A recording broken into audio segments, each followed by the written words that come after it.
Praise the Lord and blessed be His most precious, wonderful, and glorious name. God is a good God. Amen po ba?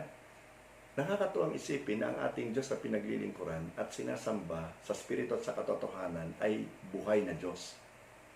At hindi lamang siya buhay na Diyos, siya po yung Diyos na pinakamakapangyarihan sa lahat. At dahil siya nga po yung Diyos na pinakamakapangyarihan sa lahat, siya rin po yung Diyos ng himala. He is the God of miracles. He is a miracle working God. Kung babasahin po natin ang Bible, makikita po natin ang napakaraming himalang ginawa ng ating Diyos. Iba't ibang uri ng himalang Kanya pong ipinamalas. Ang Diyos ang humati po ng Red Sea. Kung maalala niyo po, nung tinutugis po nitong si Pharaoh ng Egypt at ng kanyang buong Egyptian army, si Moses, kasama naman po niya yung 2 to 3 million na mga Israelites. Na nung makarating po sa kabilang ibayo itong sila Moses, ay tinabunan naman po ng tubig ng ating Panginoon ang buong Egyptian army. Kasama po ang paraon. At sila pong lahat ay namatay. Pero iniligtas po ng ating Panginoon si Moses at ang mga Israelita. Nung sila po'y magutom doon sa disyerto, nagpaulan po ang ating Panginoon ng mana. Ito po ay pagkain ng mga anghel para sila po ay mabusog. Nung magsawa po sila, nagpadala naman po ng mga pugo ang ating Diyos ng himala na galing po sa iba't ibang panig ng mundo para sila po'y mabusog.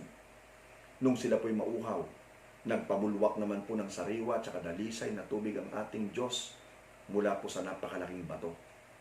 At sila po'y nakainom. Ang Diyos din po ng himala, ang siya pong nagpaguho at nagwasak po ng walls of Jericho. Kaya po nasakop po nila yung syudad na yon bago po sila nakapasok sa Promised Land.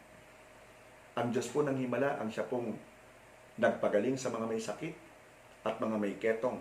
Siya po'y nagpalakad sa mga pilay, sa mga lumpo at saka sa mga paralitiko. Siya rin po yung Diyos ng himala na nagbigay po ng paningin sa mga bulag, pandinig po sa mga bingi. Pinagsalita niya po yung mga pipi. At kapatid, siya rin yung Diyos na ginawa pong alak yung tubig mula po sa Kana. At siya rin po yung Diyos na nagpalayas po ng napakaraming demonyo sa mga taong inaalipin ng mga ito. Siya rin po yung Diyos na nagpakain sa 5,000 kalalakihan, hindi pa po kasama rito yung mga babae at saka yung mga bata sa pamamagitan lamang po ng 5 tinapay at saka 2 isda. Siya rin po yung Diyos na lumakad po sa ibabaw ng tubig. Siya po yung Diyos na bumubuhay ng mga patay. So you can just imagine, siya po yung Diyos na nagpahinto po at nagpakalma po, nagpatigil po ng malalakas na unos, ganoon din ang malalaking alon at malalakas na hampas ng hangin. Siya yung ating Diyos na pinaglilingkuran. Nakakalungkot lamang isipin sapagkat maraming mga Kristiyano ngayon ang hindi na naniniwala na gumagawa pa rin ng himala ang ating Diyos sa kasalukuyan.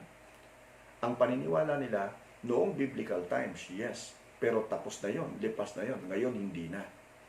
Kapatid, gusto kong sabihin sa inyo ito, hindi po totoo yon. Ang Diyos po natin ay buhay. At dahil siya ay buhay at makapangyarihan sa lahat, natural lamang para sa Kanya, likas sa Kanya na gumawa po ng himala. He is our miracle working God. He is. Hanggang ngayon, ang ibig sabihin, hindi po He was, kung hindi He is the miracle working God. Hindi siya nagbabago. Maliwanag po yan, nakasulat po yan sa Bible. Hindi po ba? Sa aklat po ng Malakay, chapter 3, verse 6, yung sa first part mismo. Si God po ang nagsasalita. Ano pong sinabi niya rito? Anong declaration niya? I, the Lord, do not change. Ako, ang Panginoon, hindi nagbabago. Maliwanag po yan. Galing po sa Kanya. Hindi po siya sinungaling. And then, of course, sa Hebrews chapter 13, verse 8, maliwanag din po nakasulat doon. Jesus Christ is the same yesterday, today, and forever. So, hindi nagbabago ang ating Diyos. So, kung ang ating Diyos na gumawa ng himala in the past, ay siya pa rin Diyos na hindi nagbabago, ay gagawa ng himala ngayon. At gagawa ng himala in the future. Kaya, wag po sana nating sayangin yung pagkakataon na nandoon na yung himala na ipagkakaloob ng Lord sa atin, pero wala po yung pananampalataya natin. Naalala ko po tuloy si Martha, na kapatid po nitong si Lazarus at saka ni Mary. Doon po sa aklat ng John chapter 11, nagkasakit po itong si Lazarus. Nagpasabi kaagad ang magkapatid na Martha at saka Mary kay Jesus na may sakit ang kanyang mahal na kaibigan. Hindi sumama si Jesus sa kanila, na natili po doon sa lugar na kinaroroonan niya ng 2 araw. So matapos po yung 2 araw, niyaya na ni Jesus ang kanyang mga alagad na pumunta po dun sa lugar nila Marta. Nalaman po ni Marta at saka ni Mary na parating si Jesus, sinalubong na po siya kagad ni Marta. Sapagkat hindi na po naniniwala itong si Marta na magagawa pa na makatulong ni Jesus sapagkat apat na araw na pong patay itong si Lazarus. Nakalibing na po si Lazarus at patay na po siya at wala nang buhay. So para sa kanya, wala nang magagawa si Jesus. Kaya nga po, kung mababasa po natin sa aklat po ng John chapter 11, sa verse 21 hanggang sa verse 24, pakinggan niyo po itong mabuti. Sinabi ni Marta kay Jesus, Panginoon, kung nandito kayo ay hindi sana namatay ang kapatid ko. Ngunit kahit ngayon, alam kong ibibigay sa inyo ng Diyos ang anumang hilingin nyo sa Kanya. Sinabi ni Jesus sa kanya, muling mabubuhay ang kapatid mo. Ngunit kahit sinabi po ito ni Jesus kay Marta, na muling mabubuhay ang kapatid niyang si Lazarus, hindi siya naniwala. Sapagkat sa verse 24, ito po ang kanyang sinabi o sinagot po kay Jesus. Alam ko pong mabubuhay siyang muli sa huling araw kapag bubuhayin na ang mga namatay. So naniniwala po si Marta na nakagawa ng himala si Jesus in the past at makakagawa ng himala si Jesus in the future, pero hindi na po siya naniniwalang makakagawa pa ng himala si Jesus in the present sapagkat para sa kanya, patay na nga po yung kanyang kapatid. Wala nang kabuluhan.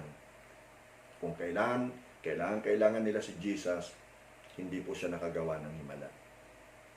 Kapatid, si Marta po yung tipo ng tao na umaasang ang nakaraan ay mabago. Kaya nga po, ang sabi niya kay Jesus, pakinggan yung muli, Panginoon, kung nandito kayo ay hindi sana namatay ang kapatid ko.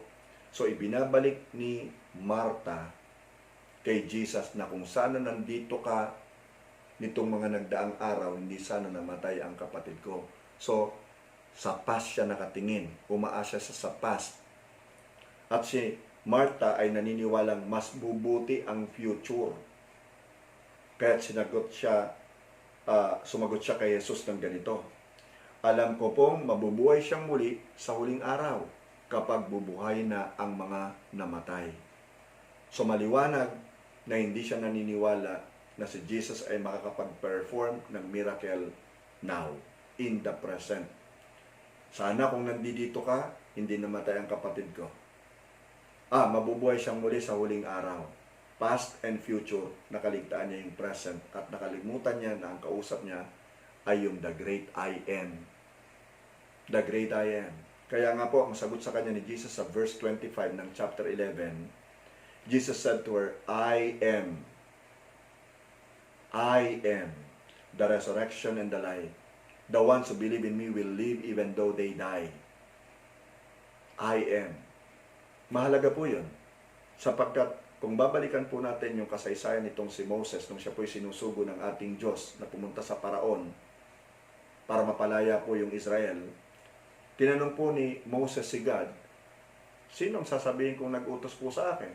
Anong sagot po sa kanya ni God? Sabihin mo, I am that I am. So ngayon kausap nitong si Marta yung great I am, pero hindi siya naniniwalang makakagawa ng himala si Jesus kung kailangan niya ang ating Panginoon. Kapatid, gusto kong sabihin sa iyo, of course, alam po natin na muling nabuhay itong si Lazarus. Gusto kong sabihin sa iyo ito, ang Diyos natin, hindi po siya nalilimit ng time at saka ng space. Hindi siya nagbabago. Siya pa rin yung Diyos noon, ngayon at magpakailanman. Wala pong imposible sa Kanya. According po sa Matthew chapter 11, chapter 19, verse 26 ay ganito.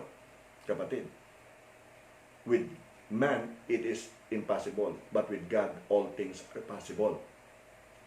Walang mahirap sa Kanya, according to the book of Jeremiah. Hindi po ba?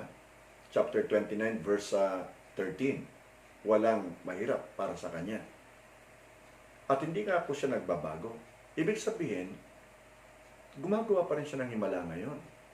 Kaya kung hindi ka pa rin naniniwala na siya gumagawa ng himala, Yun ang dahilan kung bakit hindi ka nakakaranas ng himala. Remember po nung si Jesus po ay nagmi-minister pa sa lupang ito. Wherever he went, meron pong himalang nangyayari. Lahat ng lumapit sa kanya may sakit, gumagaling. Except in one place, sa Nazareth. Kasi nga po, they were full of unbelief. Dahil kulang po sila sa pananampalataya, pananalig kay Jesus, hindi po sila nakaranas ng himala. Hindi tayo makakaranas ng himala kung hindi tayo naniniwalang merong himala. Kaya sa panahon natin ngayon, huwag kang magtaka kung bihirang-bihira ka makakita ng himala. Ang fact is, may himala pa din. Pero bihira. Kasi nga po, napakarami na yung mga kulang na sa pananalig. Hindi ko po makakalimutan, kapatid, at ito nangyari na ilang taon na nakakaraan. Gusto ko lang i-share sa inyo na may lumapit sa akin na isang matandang babae. Christian po ito. At ang sabi niya, baka po pwede kong ipag-pray yung kanyang manugang na babae na buntis at manganganak na. Galing pa po ito ng Pasig, umuwi pa po ng Batangas. Kasi manghihiram ng pera dahil kailangan po niyang masesaryan. Sapagkat yung bata po sa loob ng kanyang sinapupunan, baligtad ang posisyon. Yung paa po yung nasa ibaba, yung ulo po yung nasa taas. Dahil po, kailangan niya ng ipanganak ito, dapat po yung ulo ang nasa ibaba. Kaya nga po kailangan ng isisaryan. Wala po silang pera. So, ang taming paraan na lamang ay panalangin. Kasi wala rin pera yung biyanan eh.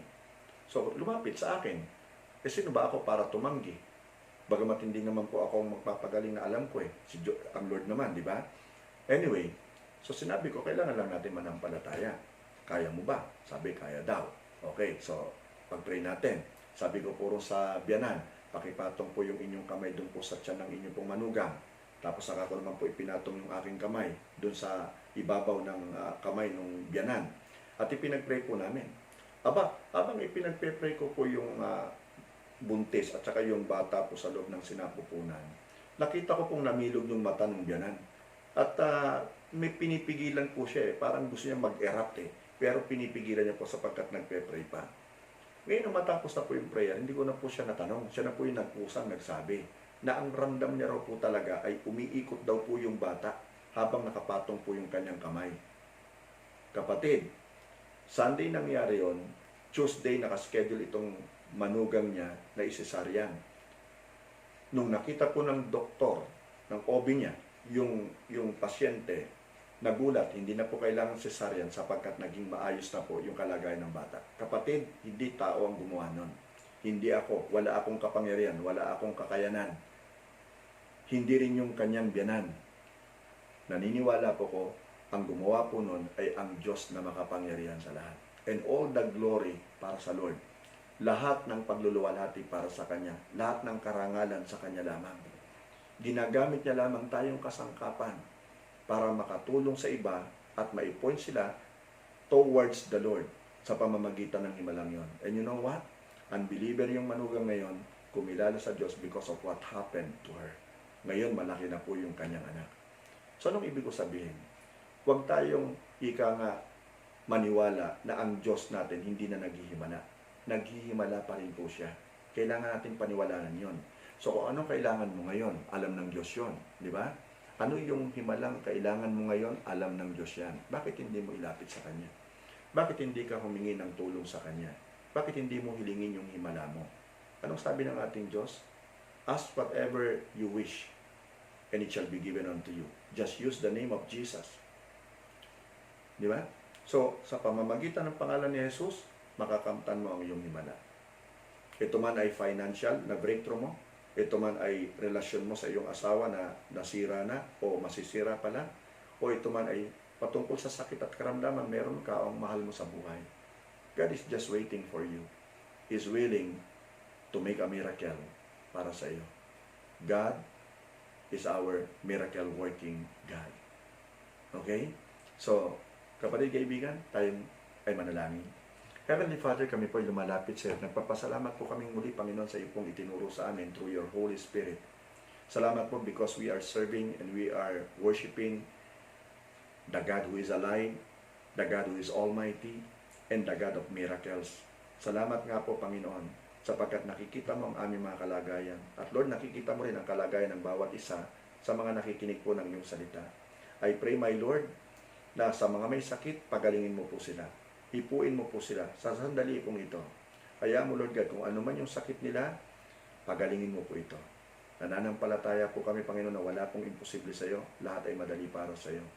Yung may mga pangangailangan na financial breakthrough, Panginoon, tulungan mo po sila, continue to provide sa kanila pong mga pananalapi o Diyos.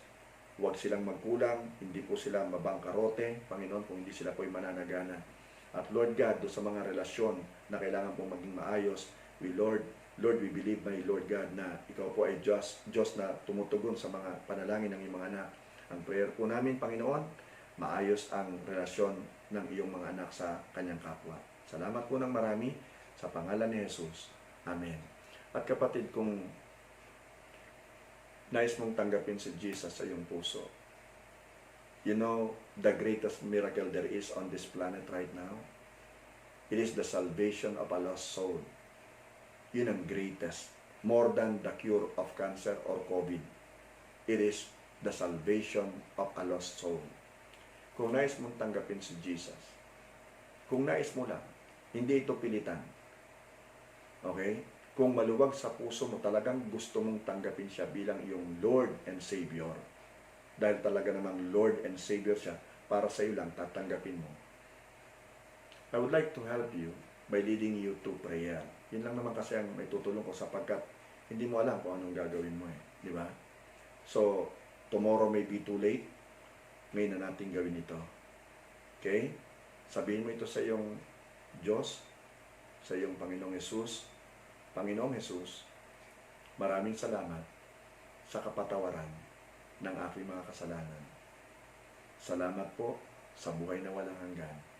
Salamat sa karapatang tawaging anak ng Diyos. I confess that you are Lord, and I believe in my heart that you have risen from the dead. I confess that I am saved. In Jesus' name, Amen and Amen. Thank you, Jesus. Heavenly Father, salamat po ng maraming sa iyo, sa mga taong tumanggap sa iyo. Dalangin ko nga po na patuloy mo po silang ingatan, patuloy mo po silang samahan, patuloy silang gabayan ng iyong banal na Espiritu, patuloy silang mauhaw sa iyong salita, patuloy nilang hanapin ang presence mo.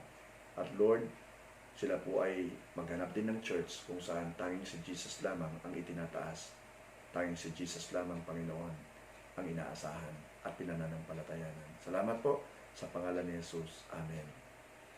Kapatid, may the Lord bless you and keep you. May the Lord make His face to shine upon you. May the Lord be gracious unto you. And may the Lord turn His face toward you and give you peace. Shalom. In Jesus' name, Amen and Amen. God bless you. See you.